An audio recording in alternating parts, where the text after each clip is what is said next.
अभी तक हमने सिर्फ अंडरस्टैंड किया था प्रोजेक्ट के स्ट्रक्चर को, कुछ इंपोर्ट एक्सपोर्ट कंपोनेंट को। अब हम एक नया कंपोनेंट बनाएंगे, न्यू फंक्शनल कंपोनेंट। कैसे उसकी प्रॉपर्टीज डिफाइन करने हैं, कैसे उसके इवेंट हैंडल करने हैं, वो सब देखना है अभी। तो मैं एक नया कंपोनेंट क्रिएट कर रहा हूं। लेट्स से मैंने एक नई फाइल बनाई, greet.tsx। स्टैंडर्ड है यार, कंपोनेंट का नाम आप नॉर्मली कैपिटल लेटर के अंदर डिफाइन करोगे, फर्स्ट लेटर। और एक मॉड्यूल के अंदर हम नॉर्मली एक्सपेक्ट करते हैं हम एक ही कंपोनेंट बनाएंगे। वैसे तो मैंने कहा था कि एक मॉड्यूल में मल्टीपल कंपोनेंट बनाए जा सकते हैं, सभी को एक्सपोर्ट कर दो और एक डिफॉल्ट कर देना। लेकिन स्टैंडर्ड ये होता है कि एक फाइल में एक ही कंपोनेंट क्या है बनाया जाए। फिलहाल greet.tsx फाइल के अंदर हम एक कंपोनेंट बनाएंगे कॉल्ड greet का। तो डिफॉल्ट एक्सपोर्ट से डायरेक्टली काम करेंगे। हमें एक फंक्शनल कंपोनेंट बनाना है, मतलब क्या बनाना है, एक सिंपल फंक्शन बनाना है जिसका पहला लेटर क्या होना चाहिए, कैपिटल। और हमने ये भी पढ़ा था कि पहला लेटर कैपिटल वाले रूल को वॉयलेट हम डिफॉल्ट कंपोनेंट में कर सकते हैं, कुछ भी नाम रख सकते हैं। जब उसे इंपोर्ट करेंगे तब कैपिटल लेटर में क्या दे देंगे।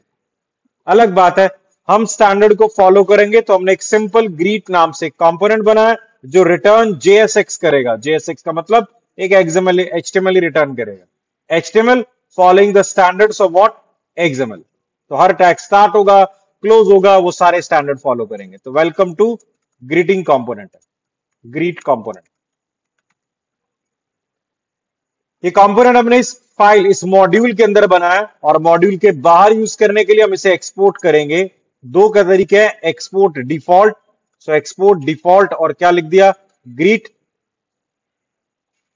करेगा, प्रॉप्स रिसीव करेगा, प्रॉप्स प्रॉपर्टीज रिसीव करेगा। हमने यहां पर फंक्शन में एक पैरामीटर रिसीव किया है, पैरामीटर का नाम रखा है प्रॉप्स। आप कुछ भी रख सकते हो, फर्क नहीं पड़ता। बट जब आप क्लास कंपोनेंट्स में जाओगे तो वहां प्री डिफाइंड एक वेरिएबल मिलेगा जिसका नाम क्या होता है, प्रॉप्स ही होता है। वहां आप वेरिएबल का नाम चेंज नहीं कर सकते।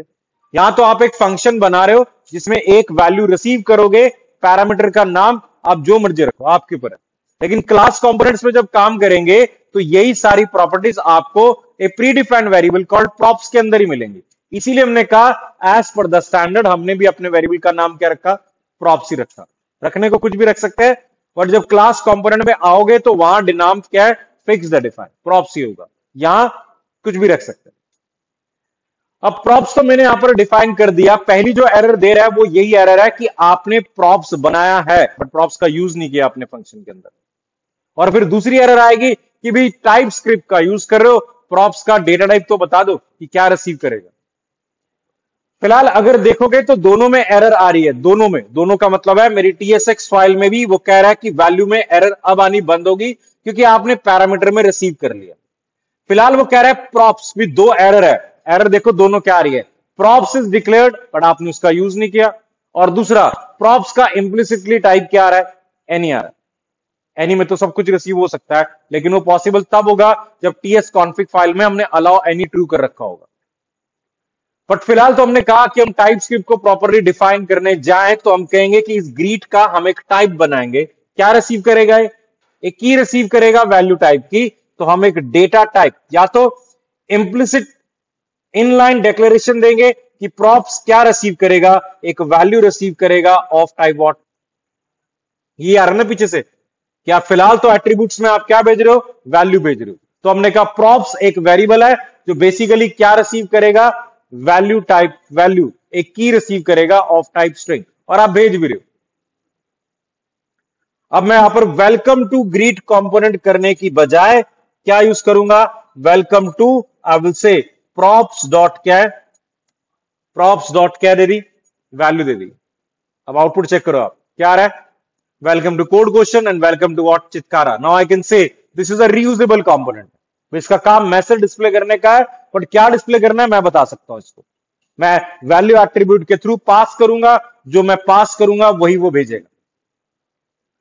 हल्का सा मॉडिफिकेशन सिर्फ यही करेंगे, value colon string which is called as inline definition है आपने ऑब्जेक्ट की दी है, विच वी डोंट प्रेफर। हम प्रेफर करेंगे कि आप अलग से क्या बनाओ, एक टाइप डिफाइन करो।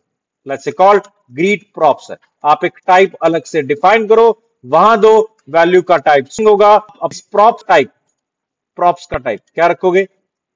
ग्रीट प्रॉप रखोगे।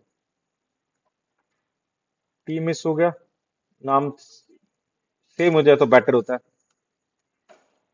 हमारे लिए फिलहाल कोई फर्क नहीं है, बट इनलाइन डेफिनेशन देने की बजाय हमने अलग से क्या बना दिया, एक डेटा टाइप क्रिएट किया कॉल्ड ग्रीट प्रॉप्स, जो वैल्यू रिसीव करेगा, और आपने प्रॉप्स को रिसीव कर लिया। इसका मतलब हमें यह आ गया कि अगर एक कंपोनेंट कुछ भेजना चाह रहा है तो भेजेगा कैसे? एज एन एट्रीब्यूट, और हम रिसीव कैसे करेंगे? प्रॉप्स, एक ही पैरामीटर में रिसीव करेंगे। एक पैरामीटर का मतलब है, मैं ये कहना चाह रहा हूं कि हो सकता है मैं मल्टीपल वैल्यूज रिसीव कर रहा हूं, मैं app.tsx से वैल्यू भी भेज रहा हूं और आप क्या भेज रहे हो? डेटा भी भेज रहे हो। वैल्यू अधिकतर स्ट्रिंग में जाएगी, डबल कोट्स में। इनकेस नंबर अगर आपने भेजना हो तो करली ब्रेसेस में भेजना है। जैसे डेटा की वैल्यू क्या भेज रहा हूं? 10 भेज रहा हूं। नंबर भेज रहा हूं तो किस में देना है? करली ब्रेसेस में। अब डेटा में एरर आनी स्टार्ट हो गई है, क्योंकि वो कह रहा है कि ग्रीट कंपोनेंट जो प्रॉप्स रिसीव कर रहा है उसका टाइप तो सिर्फ क्या है? स्ट्रिंग टाइप का वैल्यू है। उसमें तो डेटा था ही नहीं। अब डेटा रिसीव कैसे होगा? तो इसके लिए हमने क्या करना पड़ेगा? ग्रीट वाले कंपोनेंट में वैल्यू के साथ हमें एक और वेरिएबल डिफाइन कर देते हैं, डेटा ऑफ टाइप क्या है? नंबर है। तो दो एट्रीब्यूट रिसीव करेगा greet props, value and what? Data. But अगर आप जाओगे वहां पर तो एक और एरर स्टार्ट होनी होगी। पहले वाले फंक्शन में वैल्यू एंड डेटा आ रहा है, दूसरे में वैल्यू आ रही है, डेटा नहीं है। तो वो कह रहा है डेटा भेजो, ठीक है ना? तो अब यहां पर हमारे पास क्या ऑप्शन होता है? एक टैग के 10 एट्रीब्यूट है, लेकिन क्या 10 को भेजना जरूरी है? अब मैंने कहा मैंने एक टैग बनाया जिसके 2 एट्रीब्यूट है, वैल्यू एंड डेटा। हो सकता है कोई जना वैल्यू भेज रहा, डेटा ना ही भेज रहा। अब नहीं भेजना तो हम क्या डिफाइन करेंगे? अब यहां पर वो एरर यही दे रहा है कि ग्रीट कंपोनेंट एक टाइप रिसीव कर रहा है जिसमें 2 वेरिएबल्स है, डेटा एंड वैल्यू, और आपने यहां पर डेटा पास नहीं किया, डेटा इज मिसिंग है। तो हम यहां पर क्या कर सकते हैं? टाइप में हमने पढ़ा हुआ है डेटा नहीं भेजना, तो इसको क्वेश्चन मार्क से क्या देते हैं? ऑप्शन देते हैं। हो सकता आए, हो सकता ना आए। ना आएगा तो अपने आप क्या होगा? अनडिफाइन हो जाएगा। अब कोई एरर नहीं है। आप डेटा को प्रोसेस करोगे तो भी वैसे ही करना है। So we have props dot क्या आएगा? डेटा। ठीक है, पहले केस में था और दूसरे केस में डेटा नहीं है।